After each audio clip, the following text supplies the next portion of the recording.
ಮಹಾತಂದೆ, ನನ್ನ ಅಣ್ಣನೇ ಏಕೆ ಇಷ್ಟು ಕಷ್ಟವನ್ನು ಕೊಡುತ್ತೀಯ? ನನ್ನ ಅಣ್ಣ ಹಿರಿಯಣ್ಣ ಮನೆ ಬಿಟ್ಟೇ ಹೋದ. ಇನ್ನು ದೊಡ್ಡ ಅಣ್ಣ ಎಲ್ಲೇ ಇದನೋ ಪಾಪ ಬಡವ. ಹಾಗೆ ನನ್ನ ಅಣ್ಣರಿಗೆ ಇಬ್ಬರಿಗೂ ಎಲ್ಲ ಇದ್ರು ಹೇಗೆ ಇದ್ರು ಅವರಿಗೆ ಚೆನ್ನಾಗಿಟ್ಟು ಹಂಗೆ ಕಾಪಾಡುತ್ತಂದೆ, ಕಾಪಾಡು.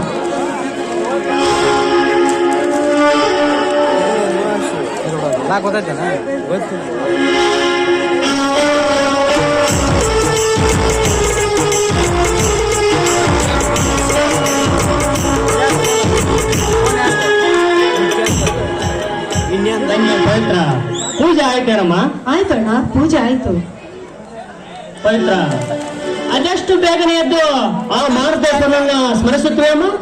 ನಿಜಕ್ಕೂ ನಿನ್ನ ಭಕ್ತಿಯನ್ನ ಮೆಚ್ಚಲೇಬೇಕಾದದ್ದಮ್ಮ. ಈ ಹಸಿರು ಬಿಸಿಲೇ ನಮ್ಮ ಜೀವನ. ಇದಕ್ಕೆಲ್ಲ ನಾ ದೇವರೇ ಶಾಶ್ವತ ದೇವರೇ ಅಲ್ಲಣ್ಣ. ನೀನು ಹೇಳುವ ಮಾತಿನಲ್ಲಿ ಅರ್ಥವಿದೆಯಮ್ಮ. ಆದರೆ ಬಡ ನಿನ್ನ ಮಾತು ಕೇಳ್ತಿದ್ದರೆ ನನ್ನ ಕರಳು ಹಿಂದಿದಂತಾಗುತ್ತಿದೆ.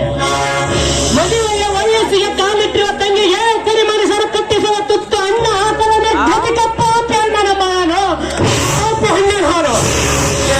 ಸಾವಿಗೆ ಮಾಂಗಲ್ಯ ಬದಲು ಹಗ್ಗ ಸಿಕ್ಕರೆ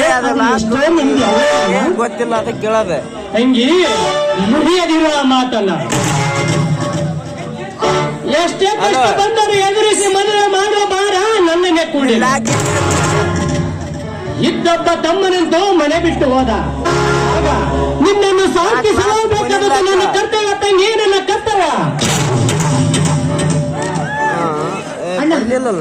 ಈ ಪ್ರಸಾದ ಐತಲ್ಲ ಇವತ್ತಿಂದು ಒಟ್ಟಿಗೆ ನಮ್ಗೆ ಊಟ ಆಯ್ತಲ್ಲ. ಈ ಬಡತನ ಸಿಕ್ಕಿದ್ದು ನಮ್ಮ ಪುಣ್ಯ ಅಲ್ಲವೇನ? ಅಯ್ಯೋ ತಂಗಿ, ಹಿಡಿಯದಿರು ಆ ಮಾನ. ಎಂತ ಕಟಾರ ಮನಸ್ಸಮ್ಮ ನಿನ್ನದು. ಉಕ್ಕಿನ ದುಃಖವನ್ನು ಮನದಲ್ಲಿ ನಿಂಗೆ ಆನಂದದಿಂದ ಹೇಳ್ತೀವಲ್ಲ, ಪುಣ್ಯ ಅಂತ.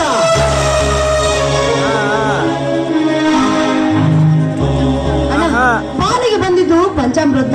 ನಾವು ಏನೇ ಬಂದ್ರು ಅನುಭವಿಸಲೇಬೇಕು ಅಣ್ಣ. ಅಯ್ಯೋ, ಯಾವ ಪಾಪಕ್ಕಾಗಿ ನನ್ನ ತಂಗಿಯನ್ನ ಬಡತನವೆಂಬ ನರಕಕ್ಕೆ ನೂಕಿದೆ. ಚಿಕ್ಕದಾದರೂ ಮನಸ್ಸು ಬಹಳ ದೊಡ್ಡದಮ್ಮ, ಬಹಳ ತಂಗಿ. ಒತ್ತಾಯಿತು ನಾನು ಅಮಾಲೆಯನ್ನು ಮಾಡಿ ಕೂಲಿಯನ್ನು ತೆಗೆದುಕೊಂಡು ಮನೆಗೆ ಬರುತ್ತೇನಮ್ಮ. ನೀನು ಮನೆಗೆ ನಡೆಯಮ್ಮ. ಅಣ್ಣ, ನಾನು ನಿನ್ನ ಜೊತೆ ಬರ್ತೀನಿ. ನನಗೆ ಯಾವ್ದಾನ ಒಂದು ಕೆಲಸ ಇದ್ರೆ ಕೊಡೋಣ.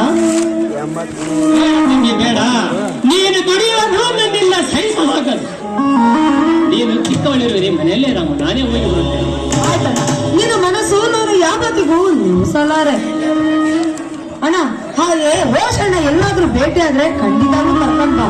ಆಯ್ತಮ್ಮ, ಎಲ್ಲಿಯಾದ್ರೂ ಭೇಟಿ ಆದ್ರೆ ನನ್ನ ತಮ್ಮನನ್ನು ಖಂಡಿತವಾಗಿ ಕರೆದುಕೊಂಡು ಬರುತ್ತೇನಮ್ಮ.